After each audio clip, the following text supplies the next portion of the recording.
In a version of Earth where giant monsters known as Titans fight often, King Kong is living in a place called the Hollow Earth. It's an ancient subterranean ecosystem deep within the planet with unique gravity and constant radioactive energy that allows the creatures in it to evolve to titanic sizes.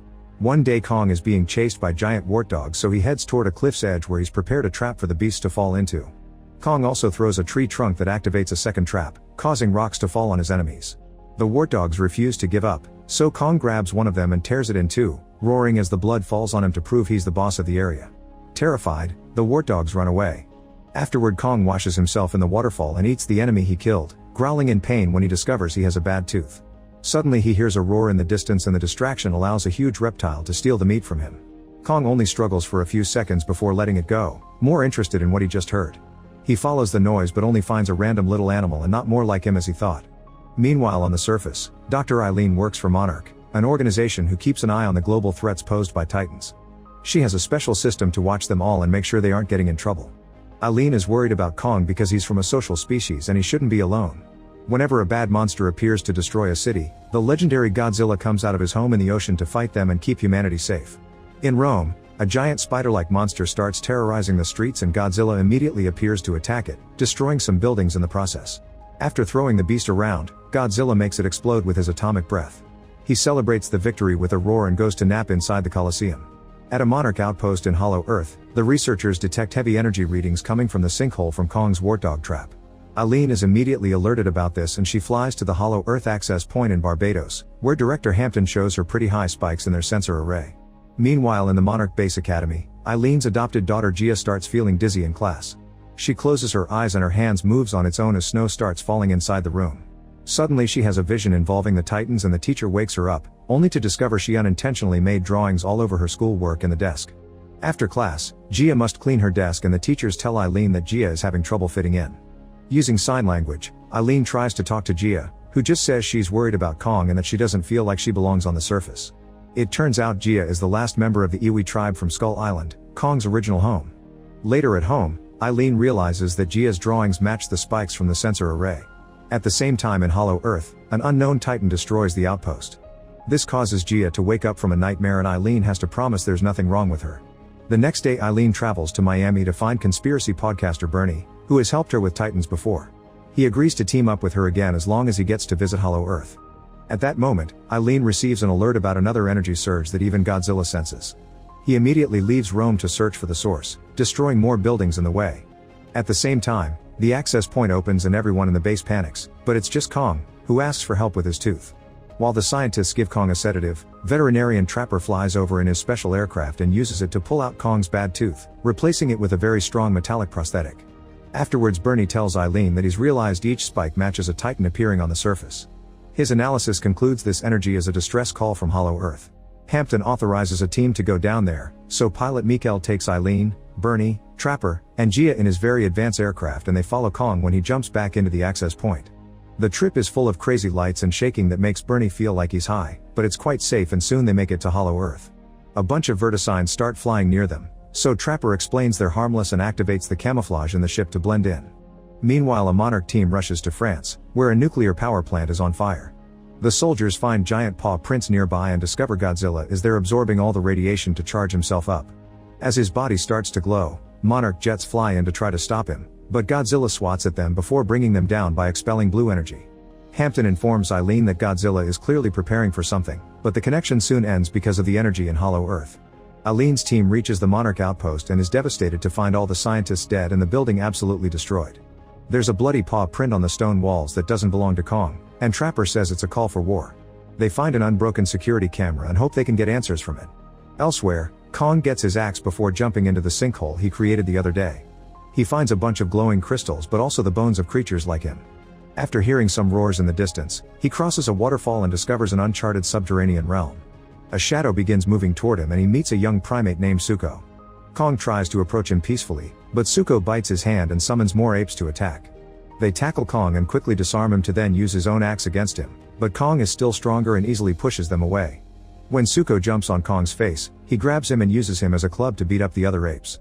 As they fight, one of the apes almost falls off a cliff, but Kong grabs him and pulls him up to safety. However, the ungrateful ape tries to stab Kong with a bone dagger, so Kong kicks him off the cliff. The final ape tries to run away in fear and Kong throws a rock at it before it leaves. Afterward, Kong roars at Suko to establish dominance and asks where the blade comes from, so Suko becomes his guide. Eventually Suko brings Kong to a watering hole to have a drink while acting suspicious. Suddenly a gigantic serpent monster comes out of the water and attacks Kong, trapping him with its long body to squeeze him.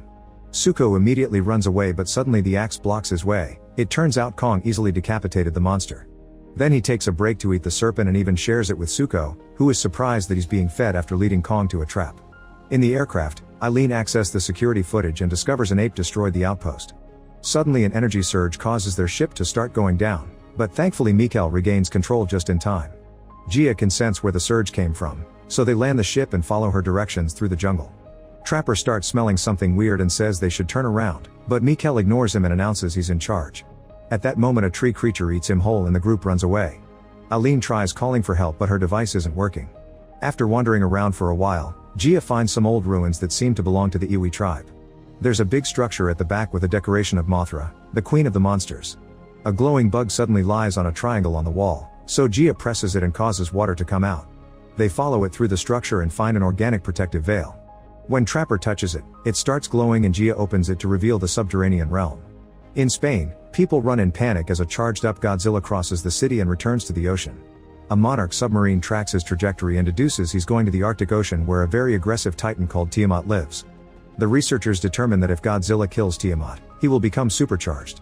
A few hours later, the Monarch submarine reaches Tiamat's domain and notices the titan's energy is distorting their radar.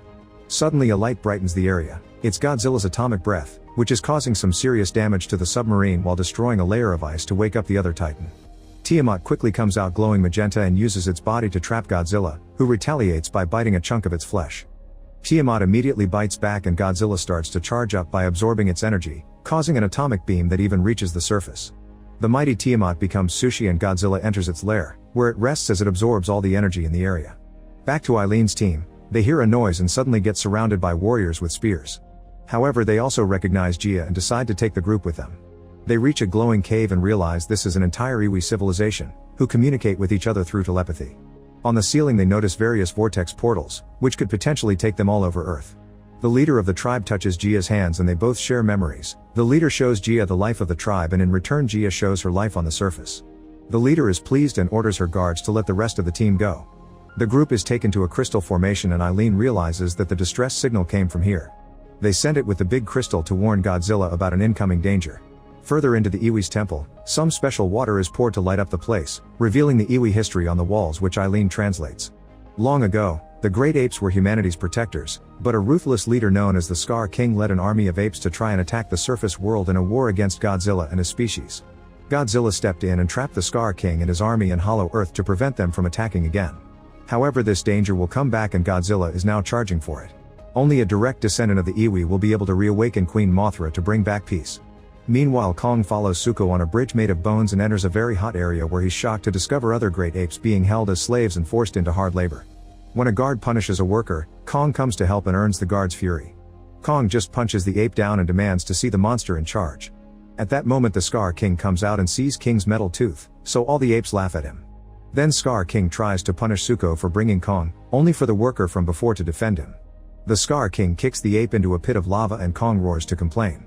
A fight ensues with Kong using his axe while Scar King uses a whip made from another titan's spine. This weapon almost chokes Kong to death, but he manages to grab Scar King and throw him off. Refusing to lose, Scar King uses a glowing crystal at the end of his whip and reveals Shimo, the titan that caused the Ice Age. The whip crystal causes Shimo lots of pain, so it's forced to obey Scar King. It breathes an ice beam toward Kong, who tries to deflect it with his axe. However, the blast is too powerful and it envelopes Kong's arm in ice, causing it to get frostbite. Kong is too weak to fight, so Suko calls him to lead him out of the cave. Dodging another ice beam, Kong manages to run away while the other apes steal his axe. They soon start chasing after Kong, who runs fast and releases trap after trap to bring down a bunch of enemies. Eventually he's cornered against a rock wall and the apes dodge another trap trigger, only for the rocks to fall anyway and crush them. It turns out Suko activated the trap. Kong is still in pain, so Suko helps him move and together they make their way to see the humans, unaware that an ape survived and is following them. In the meantime, Gia connects with other Iwi teens and finally feels like she belongs. Bernie records everything he sees, amazed by the Iwi's use of crystals to build their civilization.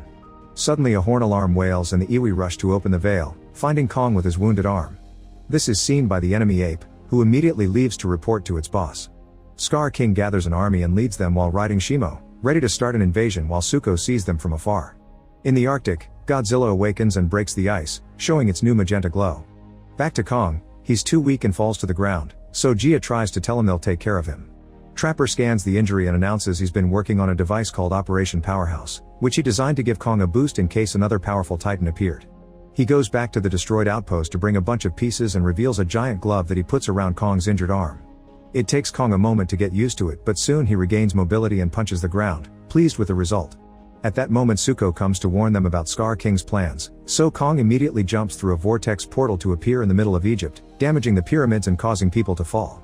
In Gibraltar, Godzilla hears Kong's roar and jumps into the sea to go find him.